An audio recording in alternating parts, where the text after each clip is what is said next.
Hello friends, आज हम discuss करते हैं विश्व के सबसे ताकतवर शख्स यानी व्लादिमीर पुतिन के राजनीतिक जीवन के बारे में।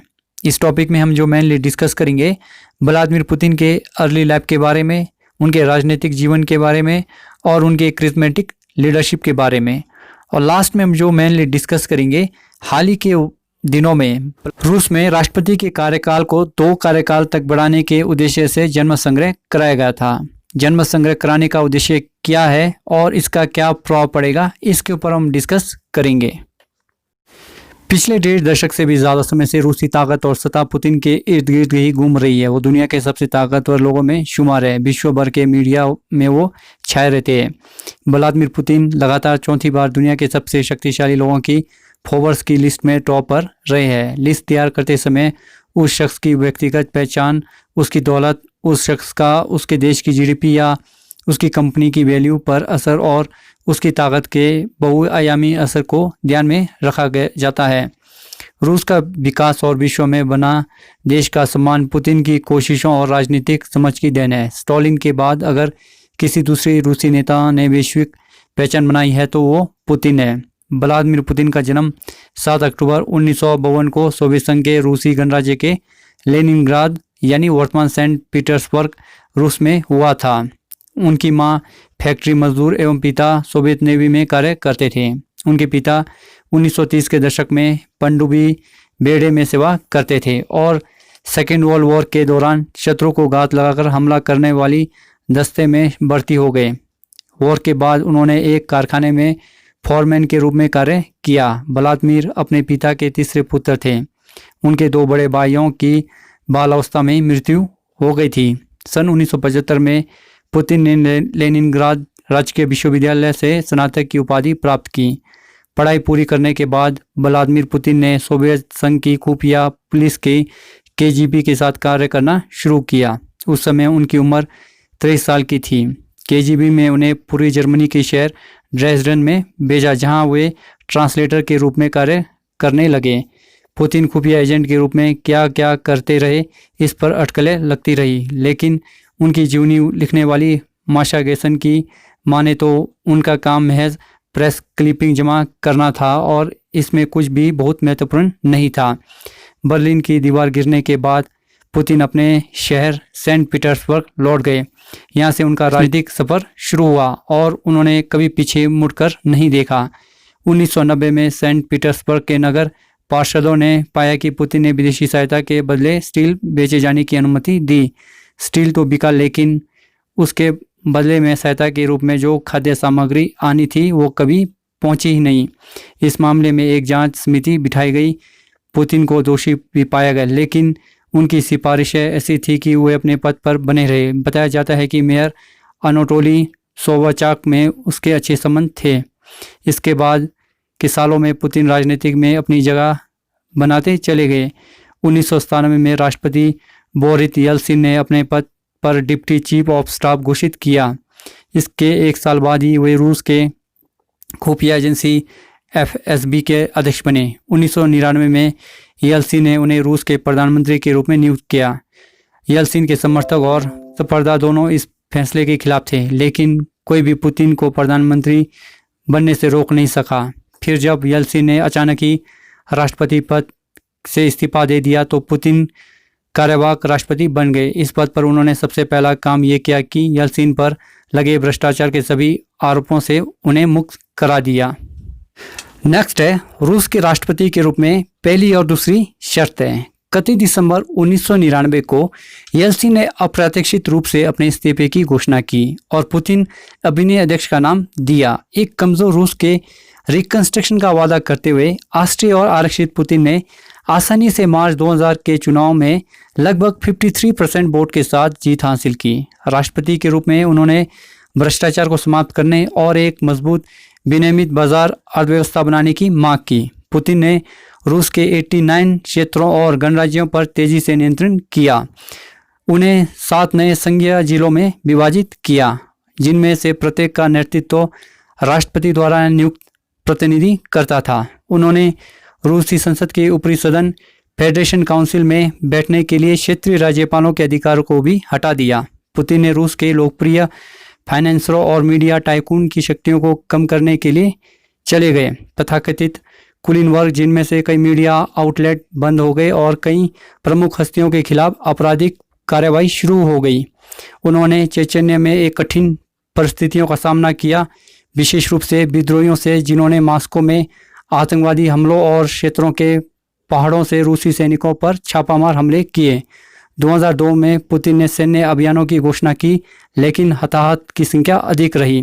पुतिन ने अमेरिका के राष्ट्रपति पर कड़ी आपत्ति जताई। जॉर्ज डब्ल्यू बुश ने 2001 में 1972 के एंटी बैलिस्टिक मिसाइल की संधि को छोड़ने का निर्णय किया। 2001 में संयुक्त राज्य अमेरिका पर 11 सितंबर के हमले के जवाब में उन्होंने आतंकवादियों, उनके सहयोगियों के खिलाफ अमेरिका के नेतृत्व वाले अभियान में रूस की सहायता और सहयोग का वादा किया। मानवतावादी प्रसव के लिए रूस के हवाई क्षेत्रों का उपयोग करने और खोज और बचाव कार्यों में मदद की पेशकश की। राष्ट्रपति के रूप में दूसरा कार्यकाल 2004 से 2008। सन 2004 में 71% मतों के साथ पुतिन दोबारा राष्ट्रपति पद के लिए निर्वाचित हुए। सितंबर 2004 में आतंकवादियों ने बेसलान में स्थित एक स्कूल में 1100 से अधिक लोगों को बंधक बना लिया। इस घटना में सैकड़ों लोगों की मृत्यु हुई। घटना के बाद पुतिन ने व्यापक प्रशासनिक कदम उठाए। रूस में मीडिया की स्वतंत्रता के खिलाफ व्यापक पैमाने पर कार्रवाई करने के लिए पश्चिमी जगत एवं रूसी उदारवादियों ने पुतिन की आलोचना की। 7 अक्टूबर 2006 को एक एना पोलिटिकलोसो, एक पत्रकार जिन्होंने चेचन्य में रूसी सेना के अनुचित आचरण व भ्रष्टाचार को उजागर किया था, उनकी ही इमारत की लॉबी में गोली मारकर हत्या कर दी गई। पोलिटिको की मौत पर पश्चिमी मीडिया ने तीखी प्रतिक्रिया दी और पुतिन पर देश के नए स्वतंत्र मीडिया की रक्षा करने में नाकाम रहे पाने के आरोप लगाए। 12 सितंबर 2007 को पुतिन ने प्रधानमंत्री मिखाइल फ्रोडको के अनुरोध पर सरकार भंग कर दी। क्यूटर यूकोवो को नए प्रधानमंत्री नियुक्त किया गया। प्रधानमंत्री के रूप में पुतिन। रूसी संवैधानिक मुताबिक पुतिन लगातार तीसरी बार राष्ट्रपति चुनने के लिए अयोग्य थे। सन 2008 में राष्ट्रपति चुनाव में पुतिन ने दमित्र मेदवेदेव का समर्थन किया, जिन्होंने अपनी ओर से वचन दिया कि वह चुनाव जीतेंगे और वो पुतिन को प्रधानमंत्री के रूप में नियुक्त करेंगे। मेदवेदेव ने 70.28% मतों के साथ चुनाव जीत हासिल की और उन्होंने अपना वचन पूरा करते हुए पुतिन को प्रधानमंत्री बना दिया। उसके बाद पत्रकारों ने इन दोनों नेताओं द्वारा बनाए गए सत्ता तंत्र को एक राजनीतिक जोड़ी की सत्ता का नाम दिया था। इस बीच रूसी अर्थव्यवस्था पर उत्तरार्ध की आर्थिक मंदी का गहरा असर पड़ा एवं पश्चिमी क्रेडिट और निवेश के प्रवाह में रुकावटें आने लगी। इसी समय 2008 का दक्षिणी ओसेशिया युद्ध भी हुआ। युद्ध में रूस ने नाटो सहयोगी जॉर्जिया का हरा दिया और परिणामवश यूरोपीय संघ और अमेरिका के साथ रूस के रिश्ते में तनाव आ गए। रूस के शीतलीकरण कोष में संचित एक बड़े वित्तीय भंडार और कुशल प्रबंधन के कारण संकट से निपटने और तत्पश्चात मध्य 2009 के बाद से आर्थिक वृद्धि के दौर की शुरुआत करने में देश की सहायता मिली। संकट से निपटने के लिए उठाए गए कदमों को विश्व बैंक ने नवंबर 2008 की रूस आर्थिक रिपोर्ट में प्रशंसा भी की। 24 सितंबर 2011 को मॉस्को में संयुक्त रूस कांग्रेस में राष्ट्रपति मेदवेदेव ने सार्वजनिक रूप से घोषणा की कि वो खुद राष्ट्रपति पद के लिए चुनाव में खड़े नहीं होंगे। इस पद के लिए पुतिन के दावे का समर्थन करेंगे। 4 दिसंबर 2011 को आयोजित हुए संसदीय चुनाव में राष्ट्रपति समर्थक रूलिंग पार्टी संयुक्त रूस को लगभग 50% मत प्राप्त हुए। इसके तुरंत बाद मॉस्को और रूस के अन्य शहरों में चुनाव के दौरान रूलिंग पार्टी द्वारा की गई कथित धांधलियों के खिलाफ सड़कों पर हुए विरोध प्रदर्शन में हजारों लोगों ने भाग लिया। ये पुतिन के समय का सबसे बड़ा विरोध प्रदर्शन था। प्रदर्शनकारियों ने पुतिन और संयुक्त रूस की आलोचना की और चुनाव परिणाम के विलोपन की मांग की। बदले में पुतिन के समर्थकों द्वारा कई रैलियां आयोजित की गई जो कि विरोध प्रदर्शन से अधिक व्यापक थी। राष्ट्रपति के रूप में पुतिन के पहले साल के कार्यकाल में विरोध आंदोलन को गति देने के लिए एक बड़े पैमाने पर सफल प्रयास की विशेषता थी। विपक्षी नेताओं को जेल में डाल दिया गया और गैर सरकारी संगठनों जिन्हें विदेशियों से धन प्राप्त हुआ उन्हें विदेशी एजेंट के रूप में चिन्हित किया गया। संयुक्त राज्य अमेरिका के साथ जून 2013 में तनाव बढ़ गया जब अमेरिका राष्ट्रीय सुरक्षा एजेंसी यानी नासा के ठेकेदार एडवर्ड स्नोडन ने कई गुप्त नासा कार्यक्रम के अस्तित्व का खुलासा करने के बाद रूस में शरण ली। स्नोडेन को रूस में इस शर्त पर रहने की अनुमति दी गई थी कि पुतिन के शब्दों में वो हमारे अमेरिका सहयोगियों को नुकसान पहुंचाना बंद कर दें। अगस्त 2013 में दमिश्क के बाहर रासायनिक हथियार के हमलों के बाद अमेरिका ने सीरिया के गृहयुद्ध में सैन्य हस्तक्षेप के लिए मामला बनाया। द न्यूयॉर्क टाइम्स में प्रकाशित एक संपादक लेख में पुतिन ने स्वयं का आग्रह किया और अमेरिका अधिकारियों और रूसी अधिकारियों ने एक सौदा किया जिससे सीरिया की रासायनिक हथियारों की आपूर्ति नष्ट हो जाएगी। पुतिन ने रूसी जेलों से कुछ 25,000 व्यक्तियों की रिहाई का आदेश देकर दिसंबर 2013 में सोवियत के बाद के संविधान को अपनाने की 20वीं वर्षगांठ मनाई।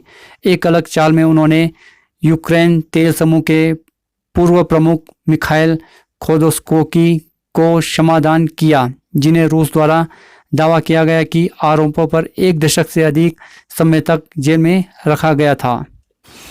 नेक्स्ट है यूक्रेन संघर्ष और सीरियाई हस्तक्षेप। फरवरी 2014 में जब यूक्रेन की सरकार क्यूटर योंचुक महीने के निरंतर विरोध के बाद उखाड़ फेंका गया, योंचुक रूस भाग गया। क्यू में अंतरिम सरकार का भेद मानने से इनकार करते हुए पुतिन ने रूसी हितों की रक्षा के लिए यूक्रेन में सैनिकों को भेजने के लिए संसदीय मंजूरी का अनुरोध किया। मार्च 2014 की शुरुआत में रूसी सैनिकों और समर्थक रूसी अर्धसैनिक समूह ने प्रभावी रूप से क्रीमिया पर नियंत्रण स्थापित कर लिया और यूक्रेनी स्वायत्त गणराज्य, जिसकी जनसंख्या मुख्य रूप से जातीय रूसी थी, 16 मार्च को आयोजित एक लोकप्रिय जन्म संग्रह में क्रीमिया के निवासियों ने रूस में शामिल होने के लिए मतदान किया और पश्चिमी सरकारों ने पुतिन के आंतरिक सर्कल के सदस्यों के खिलाफ यात्रा प्रतिबंध और परिसंपत्ति फ्रीज की एक श्रृंखला शुरू की।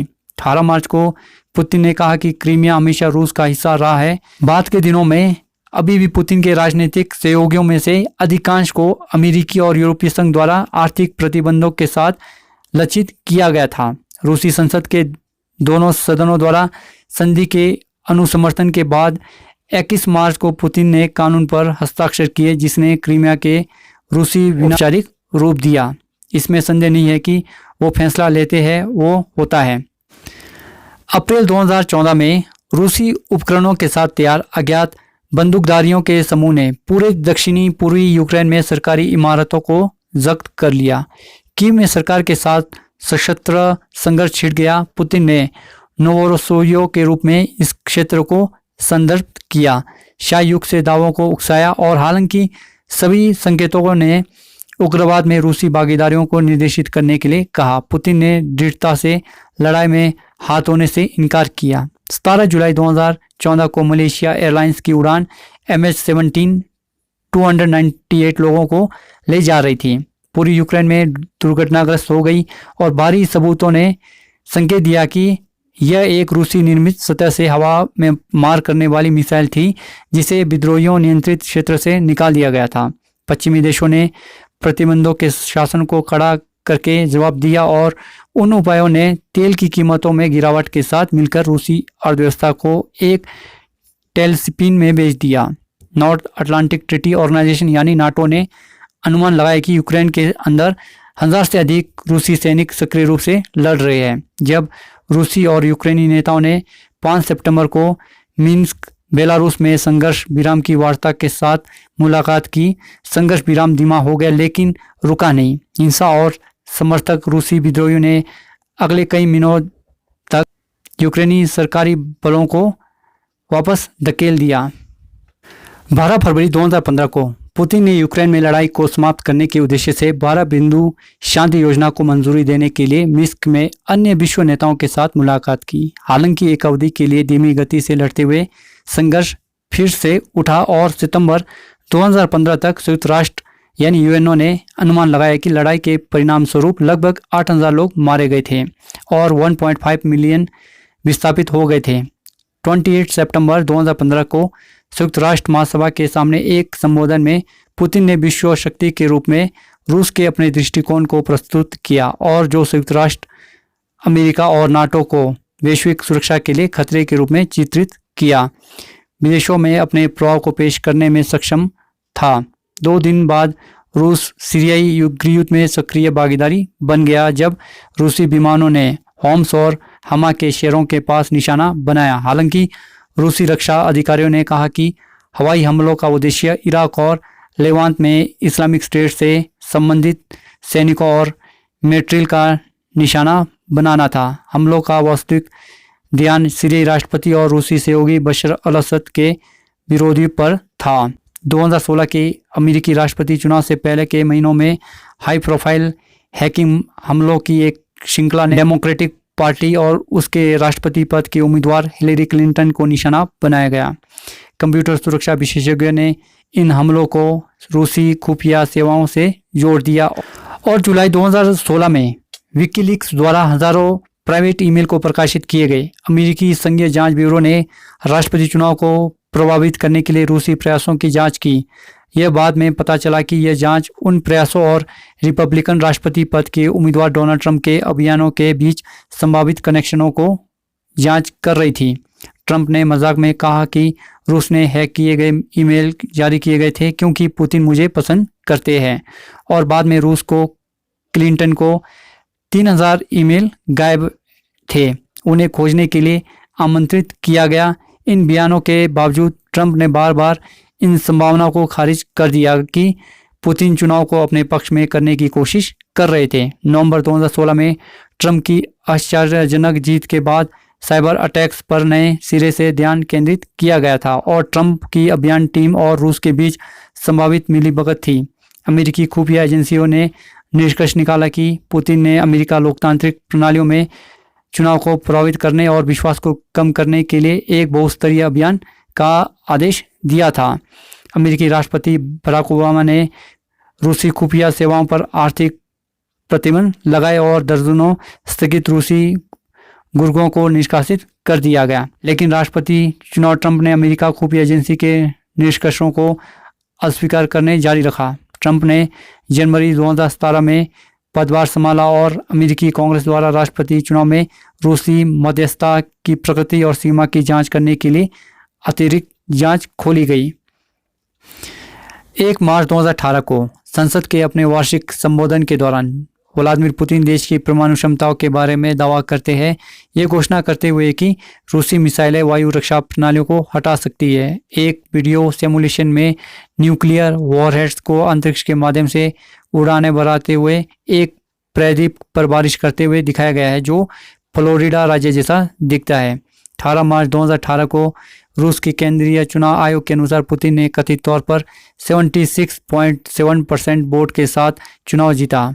उनके सबसे प्रमुख प्रतिद्वंदी विपक्षी नेता अलेक्सी नावाल्नी को चुनाव से रोक दिया था। अंतर्राष्ट्रीय चुनाव मॉनिटरिंग कहते हैं कि वोट एक क्रमबद्ध तरीके से बढ़े थे, लेकिन वो राष्ट्रपति पद के राज्य द्वारा संचालित मीडिया कवरेज की आलोचना करते हैं जिसने पुतिन को भारी बढ़ावा दिया।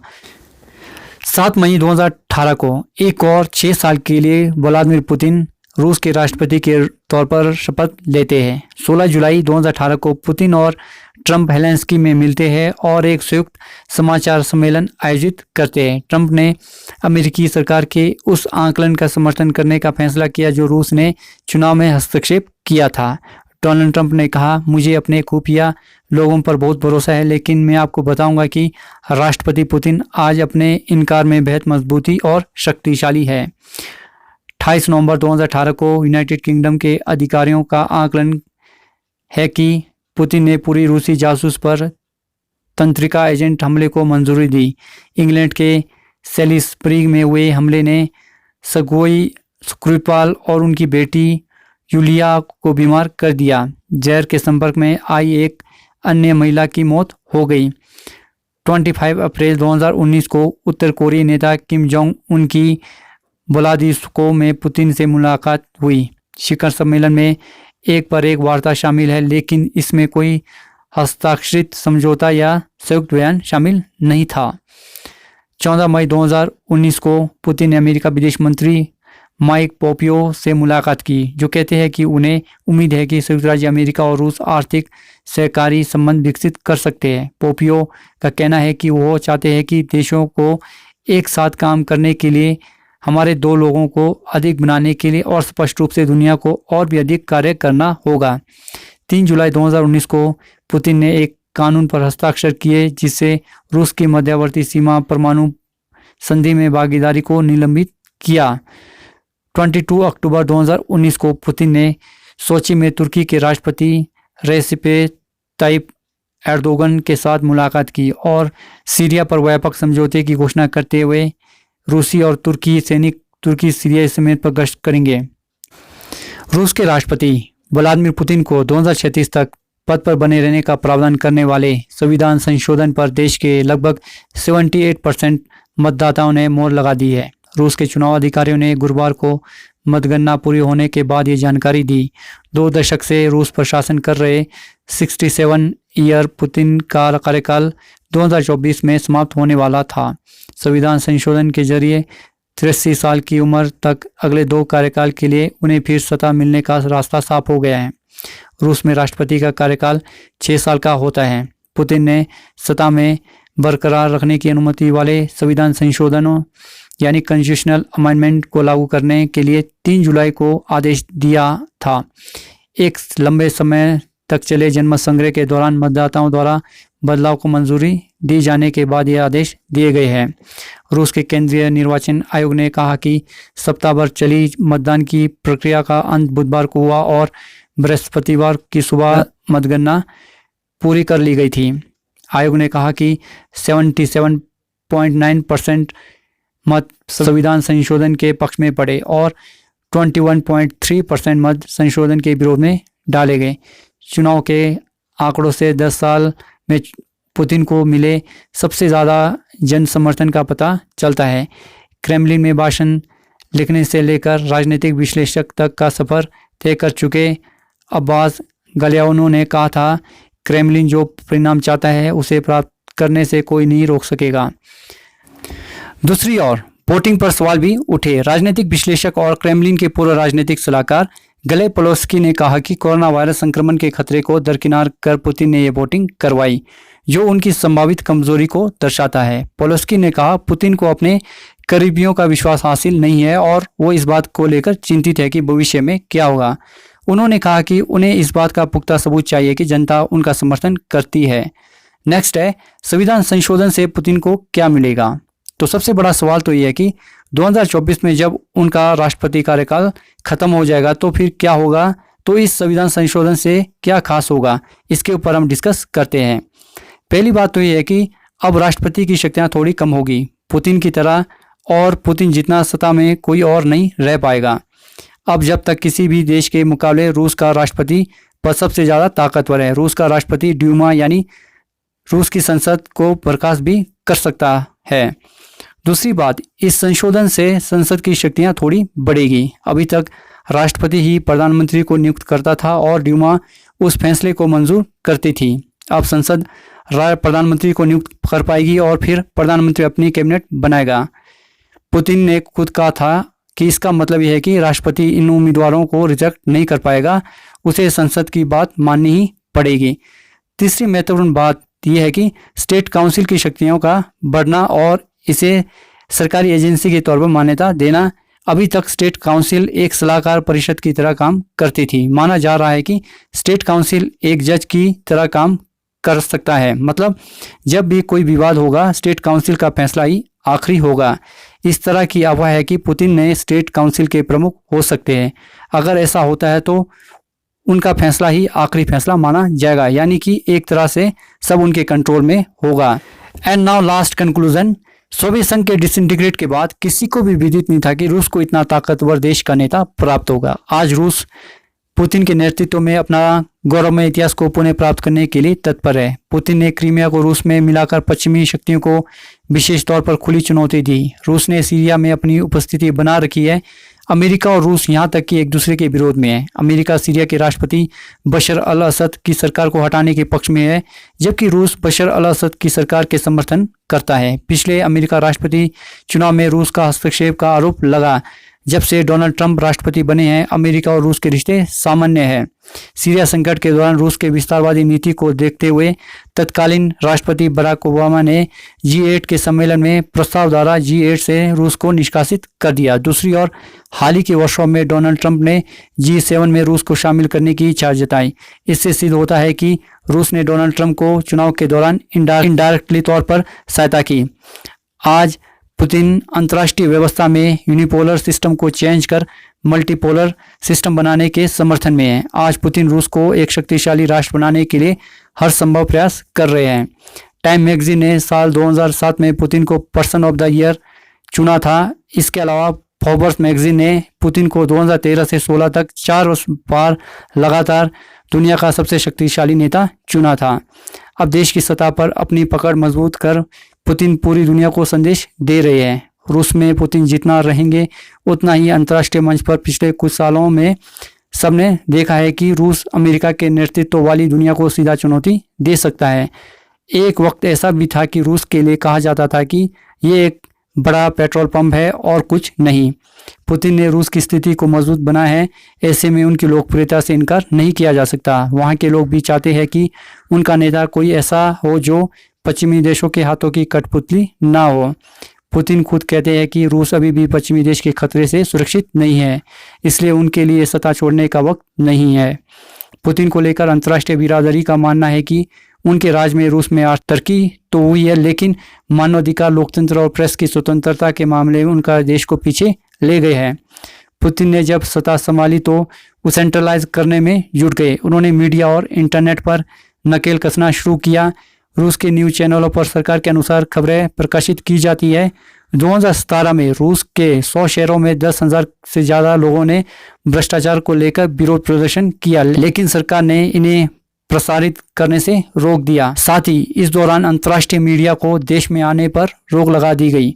मानवाधिकार समूह एगोरा के अनुसार 2018 में रूस ने 6,50,000 से ज़्यादा वेबसाइट को बैन कर दिया था, लेकिन पुतिन के कार्यकाल को उन पर लगे आरोपों से अलग रखकर नहीं देखा जा सकता। पर उनकी अमेरिका राष्ट्रपति चुनाव 2016 में हस्तक्षेप के आरोप लगे। पुतिन ने ही एक बार कहा था कि KGB अफसर कभी भी भूतपूर्व KGB अफसर नहीं होता। पुतिन को देखकर तो यही लगता है कि कैसे सोचती है, कैसे काम करती है, ये समझना आसान नहीं है। This is right now end of this video for the listening and thanks always, God bless all. Dear friends, अगर आप लोगों को मेरा लेक्चर अच्छा लगा हो तो इसे लाइक, शेयर और सब्सक्राइब करना ना भूलें। साथ ही साथ बेल आइकन के बटन को दबाना ना भूलें।